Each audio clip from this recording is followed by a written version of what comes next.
What would you do if your life was threatened not once, not twice, but 18 times? In the heart of West Africa, a 34-year-old geologist turned soldier has become the most haunted leader on the continent. His crime? Daring to dream of an Africa that controls its own dignity. They have tried bombs, they have deployed mercenaries, they have even turned his own military against him. But Ibrahim Traore is still standing, and the question that keeps his enemies up at night is simple: why can't we unalive him?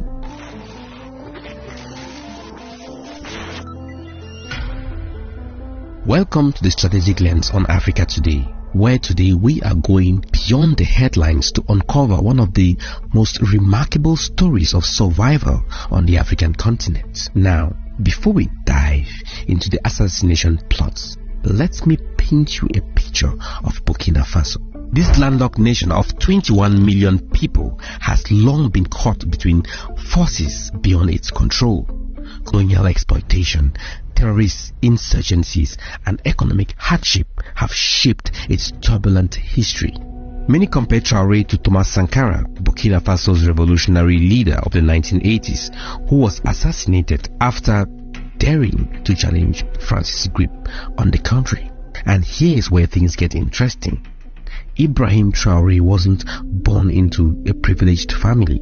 Raised in the small town of Bondokwe, he studied geology at a university, and by 2010 he joined the military. His rise through the ranks was rapid, serving in UN peacekeeping missions in Mali and earning commendments for his leadership in counter-terrorism operations. But in 2022, Burkina Faso was in crisis.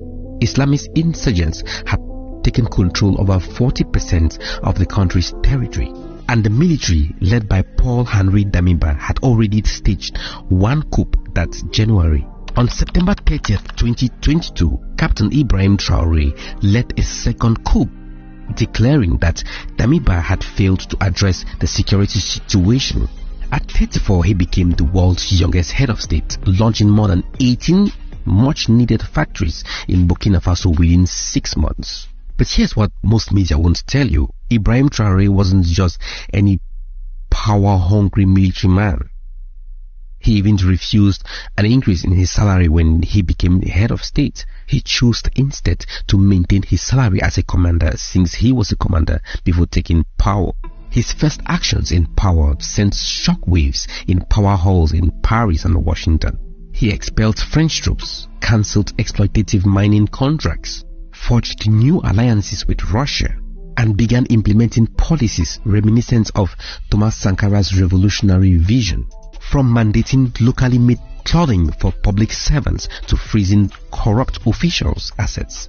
And that's when the assassination plots began.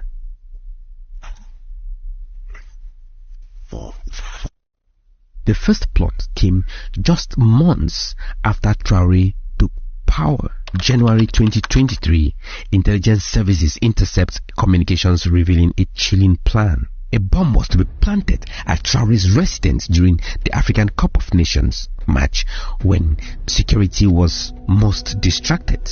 Now think about this for a moment. How would you feel knowing that while you were watching a football match, someone was planning to blow up your home? The conspirators even had a backup plan. If the bomb failed, an ambush would be set on his motorcade the following day. But how did Burkina Faso's intelligence service uncover this plot? This is where our story takes its first surprising turn.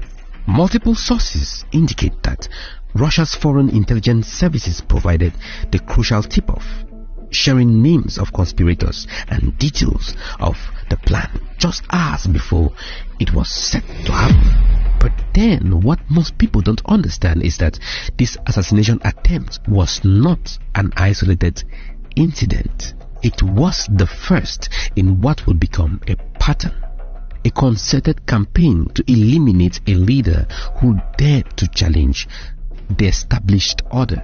By September 2023, authorities announced they had foiled another coup attempt. Lieutenant Colonel Everett Sumner and former government minister Prosper Basole were among those arrested.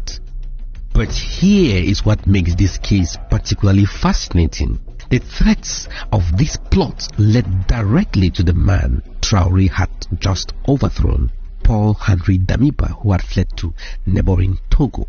And behind Damiba, a network of interests that didn't want to see Burkina Faso chart its own course. But the most shocking attempt was yet to come.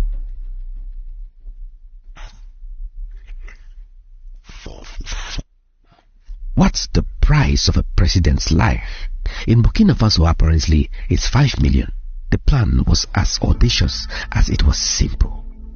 The influential figure, whose identity has never been publicly revealed, arrived in Burkina Faso. He deliberately cultivated relationships with soldiers in Traore's inner security circle.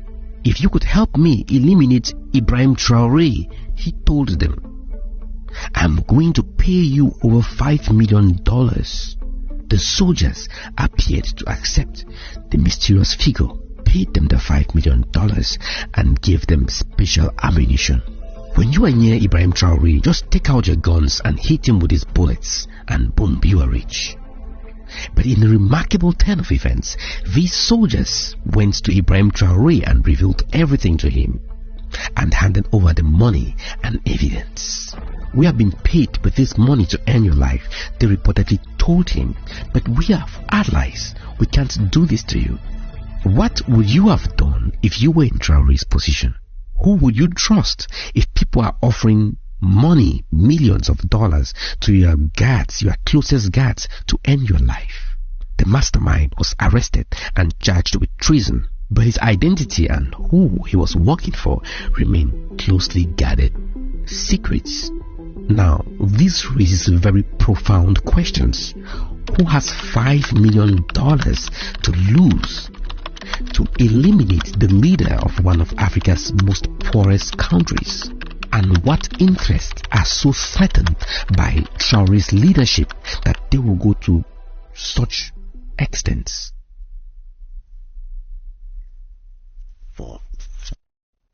Contrary to what many people believe, Burkina Faso is not poor. Burkina Faso is the fourth largest producer of gold in Africa. And just for a reminder, more than half of all gold that is mined, that have been mined on earth, comes from Africa. Burkina Faso has significant deposits of zinc, lithium, manganese, and many other rare minerals. Its cotton is prized worldwide. For decades, these resources flowed out of the country, primarily benefiting foreign corporations and the local elite who facilitated these arrangements. Many assume that terrorism is the biggest threat to Burkina Faso. But what if I told you that terrorism might be actually a tool that is used by external powers to control mineral resources within this region? Ibrahim Traore himself has suggested this connection, pointing out that terrorist activities mysteriously intensified after he expelled French forces and cancelled exploitative mining contracts. Then there is the regional dimension. The Economic Community of West African States, ECOWAS, heavily influenced by France, imposed sanctions on Burkina Faso and even threatened it with military intervention. What we are witnessing isn't just one man's survival. It's about the future of resource sovereignty in Africa.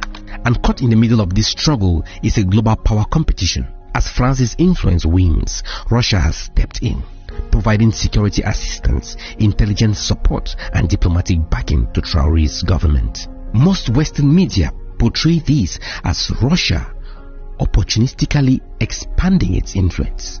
But for Burkina Faso's perspective, this partnership offers something France never did: respect for their sovereignty and security support without the colonial baggage.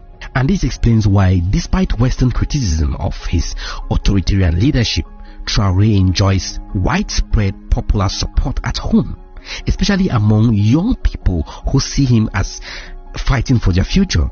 These assassination attempts on Ibrahim Traore aren't just about removing one man. They are about suppressing an idea. The dangerous idea that African countries can't control their own resources and chart their own destiny.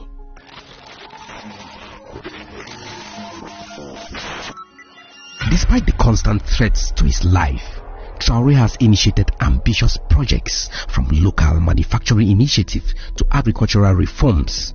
He mobilized thousands of civilians, volunteers to defend communities against terrorist attacks. Areas once controlled by jihadis are gradually being reclaimed. Markets are reopening and more than 400 schools have reopened. But the question remains, can this revolutionary vision survive? History is littered with African leaders who challenged the status quo only to be eliminated. From Patrice Lumumba to Thomas Sankara. And Ibrahim Traore knows this. He keeps a picture of Thomas Sankara in his office and often quotes him. And like Sankara, he lives relatively modestly, refusing the luxuries that comes with power. You know what's remarkable about Ibrahim Traore? It's not just his survival against the odds. Is that he hasn't become paranoid or reclusive despite the constant threats. He still appears in public, meets with citizens and pushes forward with his vision. And across Africa, his example is inspiring the new generation to question established order. From Mali to Guinea, from Niger to the diaspora, young Africans are asking, what if we too control our own resources? What if we too charted our own destiny? The assassins may still be plotting, the geopolitical chess players may still be moving their pieces, but something has fundamentally changed in Burkina Faso and beyond. The story about Ibrahim Traore's survival is still being written, and honestly, I don't know how it ends. Will he succeed where others have failed? Will the forces arrayed around him eventually prevail?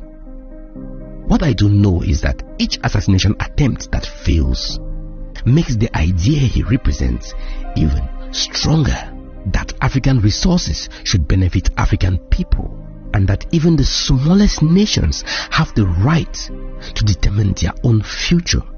So I'm curious, do you think that leaders like Ibrahim Traore represent the future of Africa, or do you think they are fighting forces that are too strong to overcome? Share your thoughts in the comments below. This has been The Strategic Lens, looking beyond the headlines to understand the forces that are shaping our world. And until next time, keep your lens focused. If you haven't yet subscribed to this channel, I don't know what you're waiting for.